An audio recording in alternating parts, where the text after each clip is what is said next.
ఇలాంటి విషయాలన్నీ అనలైజ్ చేస్తున్నారు.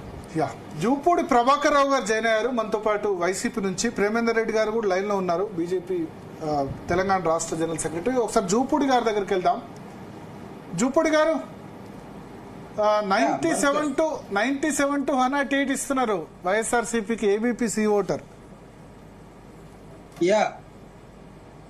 ఇది నాకు తెలిసి వాళ్ళు తీసుకున్నటువంటి పారామీటర్స్ ఇంకా కొంచెం సైంటిఫిక్ గా తీస్తే సంఖ్య పెరిగే అవకాశం అయితే ఎక్కువ కనబడతా ఉంది. ఇంకా పెరుగుతాయి. మీ అసెస్మెంట్ ఎంత? It will go more than I think 120 దాకా వెళ్ళొచ్చు. మోర్ దెన్ 120 అంటే ఎట్లా? ఇప్పుడు 2% డిఫరెన్స్ మాత్రం కనిపిస్తుంది. ఆరా మస్తాన్ సర్వే అయినా లేకపోతే ఇతర సర్వేస్ అయినా 2% అంటే ఏదో అటు ఇటు ఎటైనా కావచ్చు కదా. లాస్ట్ టైం మీరు 10% ఓట్ డిఫరెన్స్ ఉంది. అంటే దిస్ ఇస్ ఓన్లీ భరత్ గారు, దిస్ ఇస్ ఓన్లీ ఎగ్జిట్ కదా. అదంటే ఎగ్జిట్ పోల్ లో 2% డిఫరెంట్ అంటే విత్ 2% మన సీట్లు ఎన్నైనా దాన్ని వి కాంట్ రిస్ట్రిక్ట్. 1% పెరిగితే ఎన్ని సీట్లు వస్తాయి, 2% పెరిగితే ఎన్ని సీట్లు వస్తాయి, ఇది కెన్ ప్రెడిక్ట్. రెండో అంశం ఏంటంటే, ఎందుకు నేను 120 దాకా రావచ్చు అని అంటున్నానంటే, గ్రౌండ్ వెళ్ళినప్పుడు వైఎస్ఆర్ కాంగ్రెస్ పార్టీని సపోర్ట్ చేసినటువంటి సెక్షన్స్ మొత్తం కూడా లార్జ్ నెంబర్ ఆఫ్ ఓటర్స్ ఇద్దరు కూడా వేకర్ సెక్షన్స్ ఉంటాయి. ఈ వేకర్ సెక్షన్స్ అబౌట్ ఒక 55% to 60% ఉమెన్ ఈ ఉమెన్ లో రూరల్ లో చూసినప్పుడు ఇది నాకు తెలిసి 2% మీరు అంటున్నారు, కానీ it will go more than 4%. అంటే ఉమెన్ లో ఎడ్యుకేటెడ్ ఉమెన్ కొంత వేయలేదు అన్నది కూటమి వైపు ఆర్గ్యుమెంట్ ఉంది.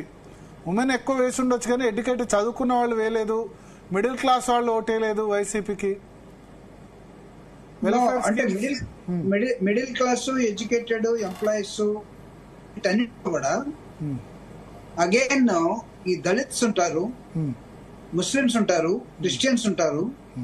ఈ కూటమికి ఎగనిస్ట్ గా ఉన్నటువంటి వర్గాలన్నీ కూడా మీరు చెప్పినటువంటి above the middle class, intellectuals, employees వీటిలో కూడా ఉండే అవకాశం ఉంది.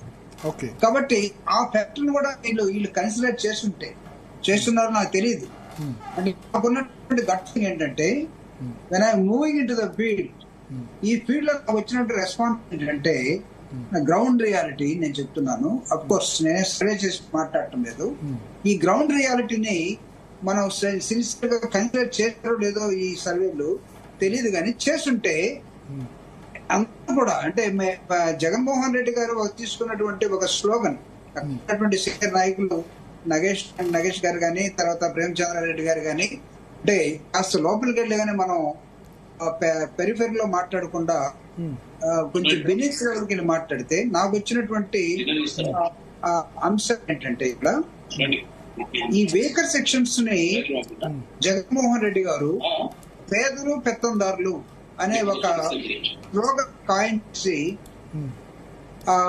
వెల్ఫేర్ యాక్టివిటీస్ మొత్తాన్ని ఎక్కడైతే నిజంగా బెనిఫిషియరీ ఉంటాడో ఇర్రెస్పెక్ట్ ఆఫ్ క్యాస్ట్, అంటే మిగతా క్యాస్ట్ లో కూడా పేదోళ్ళు ఉండొచ్చు, వీటన్నిటిని తీసుకెళ్లిన విధానంలో ఈ అప్పర్ కమ్యూనిటీస్ అని చెప్తున్నటువంటి, లేకపోతే అబౌవ్ ది మిడిల్ క్లాస్ అని చెప్తున్నటువంటి వీళ్ళందరూ కూడా జగన్మోహన్ రెడ్డి గారిని ప్రత్యేకంగా ఇంట్లో ఉమెన్ వీళ్ళందరూ కూడా జగన్ కోటేయాలనే ఒక నిర్ణయానికి వచ్చినట్టుగా నాకు కనపడింది సార్. సో ఈ ఫ్యాక్టర్ ని వాళ్ళు తీసుకున్నట్టయితే ఇట్ విల్ భరత్ గారు, నేను జస్ట్ లైక్ దట్ నేను చెప్పట్లేదు, ఇది ఉంటుంది, ఈ ఫ్యాక్టర్ ఉంటుందని నేను చెప్తున్నాను. ఒకవేళ వాళ్ళ ఫ్యాక్టరీ తీసి కన్సిడర్ చేసి మీరు చెప్పినట్టుగా the only difference between this two main parties only 2% కూడా ఇంతే సీట్లు వస్తాయని కాదు. I think it go more than that. Okay, so Premender Reddy గారు కూడా మనతో ఉన్నారు. ప్రేమేందర్ రెడ్డి గారు, ఆంధ్రప్రదేశ్లో